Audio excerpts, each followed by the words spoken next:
ಹೊಲಿಯುವಂತಹ ಯಂತ್ರ ಕೊಡ್ತೀವಿ ಅಂತ ಕರೆಸಿ ಹೆಣ್ಣು ಮಕ್ಕಳಿಗೆ ಅಪಮಾನ ಮಾಡಲಾಗಿದೆ. ಹೆಣ್ಣು ಮಕ್ಕಳ ಆಕ್ರೋಶ, ಹಿಡಿ ಶಾಪ, ಕಣ್ಣೀರು ಸ್ಫೋಟ. ಬಟ್ಟೆ ಹೊಲಿಯುವಂತಹ ಹೊಲಿಗೆ ಯಂತ್ರ ಕೊಡ್ತೀವಿ, ಎಲ್ಲರೂ ಬನ್ನಿ ಸಾಲಾಗಿ ನಿಂತ್ಕೊಳ್ಳಿ ಅಂತ ಕರೆಸಿ ಅವಮಾನ ಮಾಡಲಾಗಿದೆ. ಹೆಣ್ಣು ಮಕ್ಕಳ ಆಕ್ರೋಶ, ಹಿಡಿ ಶಾಪ ಜೊತೆಗೆ ಕಣ್ಣೀರು ಸ್ಫೋಟ. ಈ ಹೆಣ್ಣು ಮಕ್ಕಳ ಗೋಳು ನೋಡಿದ್ರೆ ಎಂತಹವರಿಗೂ ಕೂಡ ಅಯ್ಯೋ ಅನಿಸುತ್ತೆ. ಮಧ್ಯಮ ವರ್ಗ, ಬಡವರ್ಗ. ಮುಖ್ಯಮಂತ್ರಿ ಅಮೃತ ನಗರೋತ್ಥಾನ ಕಾರ್ಯಕ್ರಮದಲ್ಲಿ ಎಡವಟ್ಟೊಂದು ಸಂಭವಿಸಿದೆ. ಹೊಲಿಗೆ ಯಂತ್ರ ಕೊಡ್ತೀವಿ ಅಂತ ಹೇಳಿ ಕರೆದು ಹೆಣ್ಣು ಮಕ್ಕಳಿಗೆ ಅವಮಾನ ಮಾಡಿದ್ರ. ಹಾಗಾದ್ರೆ ಮುಗಳಖೋಡ ಪುರಸಭೆಯಲ್ಲಿ ಆಯೋಜಿಸಿದ್ದಂತಹ ಕಾರ್ಯಕ್ರಮದ ಆಯೋಜಕರಿಗೆ ಅದೇನಾಯಿತು? ಹೊಲಿಗೆ ಯಂತ್ರ ನೀಡುವುದಾಗಿ ಹೇಳಿದ್ದ ಪುರಸಭೆ ಮುಖ್ಯ ಅಧಿಕಾರಿ ವಾರ್ಡ್ ನಂಬರ್ಗಳ ಪ್ರಕಾರ ಹೊಲಿಗೆ ಯಂತ್ರ ನೀಡುವ ಭರವಸೆ. ಯಾವೊಂದು ಹೆಣ್ಣು ಮಕ್ಕಳು ಕೂಡ ಅರ್ಜಿ ಹಾಕಿರಲಿಲ್ಲ ನಮಗೆ ಹೊಲಿಗೆ ಯಂತ್ರ ಬೇಕು ಅಂತ. ಇದನ್ನ ನಂಬಿ ನೂರಾರು ಸಂಖ್ಯೆಯಲ್ಲಿ ಸೇರಿದ್ದ ಮಹಿಳಾ ಮಣಿಗಳು ಹೊಲಿಗೆ ಯಂತ್ರ ನೀಡುವ ಲೀಸ್ಟ್ನಲ್ಲಿ ಹೆಸರು ಬಿಟ್ಟು ಹೋಗಿದ್ರಿಂದ ಆಕ್ರೋಶಗಳು ವ್ಯಕ್ತವಾಗಿದೆ. ಪುರಸಭೆಯ ಮುಖ್ಯಾಧಿಕಾರಿ ಹಾಗೂ ಪುರಸಭೆಯ ಸದಸ್ಯರಿಗೆ ತೀವ್ರ ತರಾಟೆ. ಹೊಲಿಗೆ ಯಂತ್ರಕ್ಕಾಗಿ ಪಟ್ಟು ಹಿಡಿದು ಮಹಿಳೆಯರ ಕಣ್ಣೀರು ಸ್ಫೋಟಗೊಂಡಿದೆ. ಮುಗಳಖೋಡ ಪುರಸಭೆಯಲ್ಲಿ ಮಹಿಳೆಯರ ಅಸಹಾಯಕ ಸ್ಥಿತಿ ನಿಜಕ್ಕೂ ಕೂಡ ಅದು ಒಂದರ್ಥದ ಬೇಜಾರಿನ ಸಂಗತಿ. ಬೆಳಗಾವಿ ಜಿಲ್ಲೆಯ ರಾಯಭಾಗ ತಾಲೂಕಿನ ಮುಗಳಖೋಡ ಪಟ್ಟಣ ಅದು.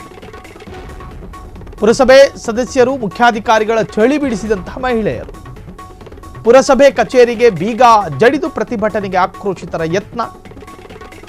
ನೋಡಿ, ಆ ದೃಶ್ಯವನ್ನು ಗಮನಿಸ್ತಾ ಇದ್ದೀರಿ. ಇದು ಮುಖ್ಯಮಂತ್ರಿಯ ಅಮೃತ ನಗರೋತ್ಥಾನ ಅಂತೆ ಈ ಕಾರ್ಯಕ್ರಮದ ಹೆಸರು. ನಗರೋತ್ಥಾನದ ಹೆಸರಿನಲ್ಲಿ ನಗರದ ಹೆಣ್ಣು ಮಕ್ಕಳು ಪಾಪ ಅವ್ರು ಯಾರು ಅರ್ಜಿ ಹಾಕಿರಲಿಲ್ಲ ನಮಗೆ ಹೊಲಿಗೆ ಮಿಷಿನ್ ಬೇಕು, ನಮ್ಮ ಜೀವನದ ಜೀವನಕ್ಕೊಂದು ಮಾರ್ಗ ತೋರಿಸಿ ಅಂತ ಹೇಳಿ ಯಾರೂ ಅರ್ಜಿ ಹಾಕಿರಲಿಲ್ಲ.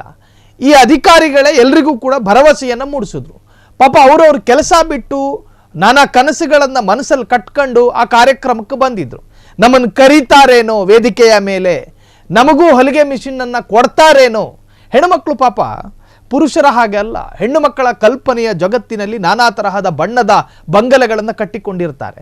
ಅದು ಹೊಲಿಗೆ ಮಿಷಿನ್ ಕೊಡ್ತೀನಿ ಅಂತ ಹೇಳಿಬೇಕಾದ್ರೆ ಸೂಜಿ ಕೊಡ್ತೀನಿ ಅಂತಾನು ಕೂಡ ಹೇಳಿ ನಾನಾ ಕನಸುಗಳನ್ನು ಕಟ್ಟಿಕೊಂಡು ಮಹಿಳಾ ಮಣಿಗಳು ಬಂದಿದ್ರು ಆ ಕಾರ್ಯಕ್ರಮಕ್ಕೆ. ಇನ್ನೇನು ಕರಿಬೇಕು, ಇನ್ನೇನು ಕೊಡಬೇಕು ಅನ್ನೋ ಧಾವಂತದಲ್ಲಿ ತುದಿಗಾಲ್ನಲ್ಲಿ ನಿಂತ್ಕೊಂಡಿದ್ರು ಪಾಪ ಮಹಿಳಾ ಮಣಿಗಳು. ಅಲ್ಲಿ ಯಾವೊಬ್ಬ ಅಧಿಕಾರಿಗಳು ಕೂಡ ಮಹಿಳೆಯರನ್ನ ಕರೆದು ಯಂತ್ರಗಳನ್ನು ಕೊಡ್ಲಿಲ್ವಂತೆ. ಕೊಟ್ಟಿದ್ದಾರೆ ಬೆರಳೆಣಿಕೆಯ ಮಹಿಳೆಯರಿಗೆ ಮಾತ್ರ. ಆದರೆ ಪುರಸಭೆಯ ಅಧಿಕಾರಿಗಳು ನಿಮಗೆಲ್ರಿಗೂ ಕೊಡ್ತೀವಿ ಅಂತ ಹೇಳಿದ್ರು, ಯಾಕೆ ಕೊಡಲಿಲ್ಲ? ಲೀಸ್ಟ್ನಲ್ಲಿ ನಮ್ಮ ಹೆಸರುಗಳೇ ಇರಲಿಲ್ಲ.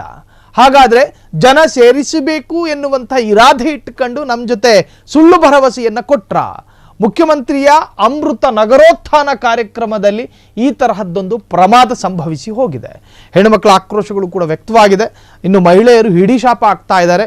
ಆ ಪರಿ ನೀವೊಂದ್ಸತಿ ನೋಡಬೇಕು.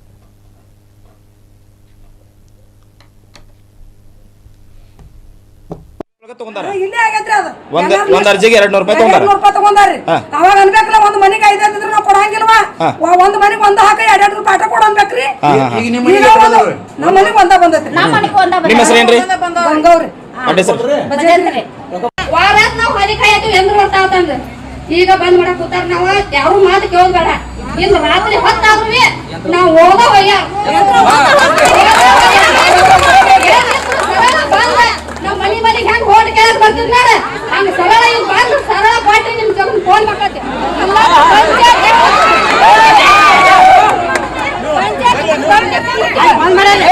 ಯಂತ್ರ ಲಿಸ್ಟ್ ಬರೆಯಾಗ ಎಷ್ಟೋ ಮಂದಿಗೆ ಮಾಡ್ಯಾರ. 200 ರೂಪಾಯಿ ತಗೊಂಡಾರಿ. ಅನ್ಬೇಕ್ರಿ, ಮನ್ಯಾಗ 5 ಮಂದಿ ಜನ ಬರ್ತೈತಿ. ನಮ್ನ ಯಾರು ಏನ್ ಮಾಡ್ತಾರ ಮಾಡ್ಲಿ, ನಾವ್ ಇಲ್ಲೇ ಕುಂತೀವಿ. ಬೇಕ್ರಿ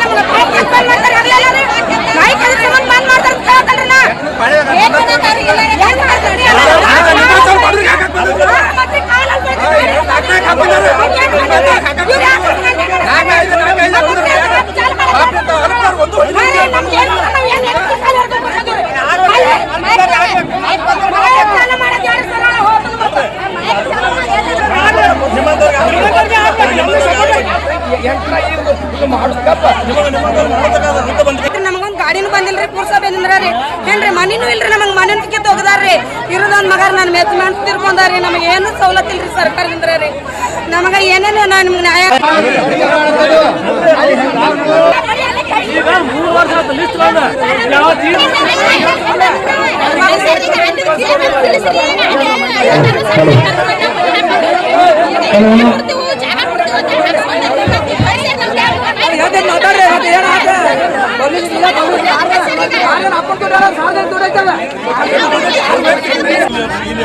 ಪಟ್ಟಿ ಬಗ್ಗೆ ಫಲಾನುಭವಿಗಳ ಆಯ್ಕೆ ಬಗ್ಗೆ ಸ್ವಲ್ಪ ಗೊಂದಲ ಐತಿ.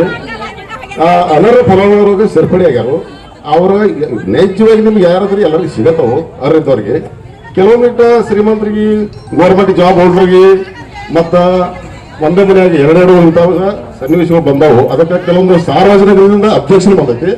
ಆ ಅಬ್ಜೆಕ್ಷನ್ ಬರೋದ್ರಿಂದ ಮಾನ್ಯ ನಮ್ಮ ಶಾಸಕರು ಅದನ್ನ ಇನ್ನೊಂದು ವಾರದ ಸರಿಪಡಿಸಿ ಮುಂದಿನ ಕಾರ್ಯಕ್ರಮ ಇಟ್ಕೊಂಡು ವಿತರಣೆ ಮಾಡ್ರಿ ಅಂತ ನಂಗೆ ನಿರ್ದೇಶನ ಐತಿ. ಆ ಪ್ರಕಾರ ಇವತ್ತಿನ ಕಾರ್ಯಕ್ರಮ ಐತಿ ನಾವು ರದ್ದುಪಡಿಸಿ ದಯವಿಟ್ಟೆಲ್ಲ ಸಾರ್ವಜನಿಕರು ಸೇರುವಂತವರು ನಮ್ಮ ಪೂರಸಭೆಯ ಸದಸ್ಯರು ಎಲ್ಲರೂ ಅದನ್ನು ಸಹಕರಿಸಬೇಕು ಮತ್ತು ಈಗ ಬೆಂಬಲ ಕೊಡಬೇಕು ಅಂತ ಕೇಳ್ತಾ ನನ್ನ ಎಲ್ಲರ ಮಾತು ಮುಗಿಸ್ತೀನಿ. ನಮಸ್ಕಾರ ಎಲ್ಲರಿಗೂ. ದಯವಿಟ್ಟು ಕಾರ್ಯಕ್ರಮದ ಪಟ್ಟಿ ಬಗ್ಗೆ ಫಲಾನುಭವಿಗಳ ಆಯ್ಕೆ ಬಗ್ಗೆ ಸ್ವಲ್ಪ ಗೊಂದಲ ಐತಿ. ಅನರ್ಹ ಫಲಾನುಭವಿಗಳಿಗೆ ಸೇರ್ಪಡೆ ಆಗ್ಯಾರು. ಅವ್ರ ನೈಜವಾಗಿ ನಿಮ್ಗೆ ಯಾರಾದ್ರೂ ಎಲ್ಲರಿಗೂ ಸಿಗತ್ತವು ಅರ್ಹದವ್ರಿಗೆ. ಕೆಲವೊಂದಿಟ್ಟು ಶ್ರೀಮಂತರಿಗೆ, ಗೌರ್ಮೆಂಟ್ ಜಾಬ್ ಹೋಲ್ಡ್ರಿಗೆ ಮತ್ತು ಒಂದೇ ಮನೆಯಾಗಿ ಎರಡೆರಡು ಇಂಥವಾಗ ಸನ್ನಿವೇಶಗಳು ಬಂದವು. ಅದಕ್ಕೆ ಕೆಲವೊಂದು ಸಾರ್ವಜನಿಕರಿಂದ ಅಬ್ಜೆಕ್ಷನ್ ಬಂದೈತಿ. ಆ ಅಬ್ಜೆಕ್ಷನ್ ಬರೋದ್ರಿಂದ ಮಾನ್ಯ ನಮ್ಮ ಶಾಸಕರು ಅದನ್ನ ಇನ್ನೊಂದು ವಾರದ ಸರಿಪಡಿಸಿ ಮುಂದಿನ ಕಾರ್ಯಕ್ರಮ ಇಟ್ಕೊಂಡು ವಿತರಣೆ ಮಾಡ್ರಿ ಅಂತ ನಂಗೆ ನಿರ್ದೇಶನ ಐತಿ. ಆ ಪ್ರಕಾರ ಇವತ್ತಿನ ಕಾರ್ಯಕ್ರಮ. ಕ್ಷಣದ ಸುದ್ದಿಗಳಿಗಾಗಿ ಫ್ರೀಡಂ ಟಿವಿ ಸಬ್ಸ್ಕ್ರೈಬ್ ಮಾಡಿ, ಲೈಕ್ ಮಾಡಿ ಹಾಗೂ ಫಾಲೋ ಮಾಡಿ.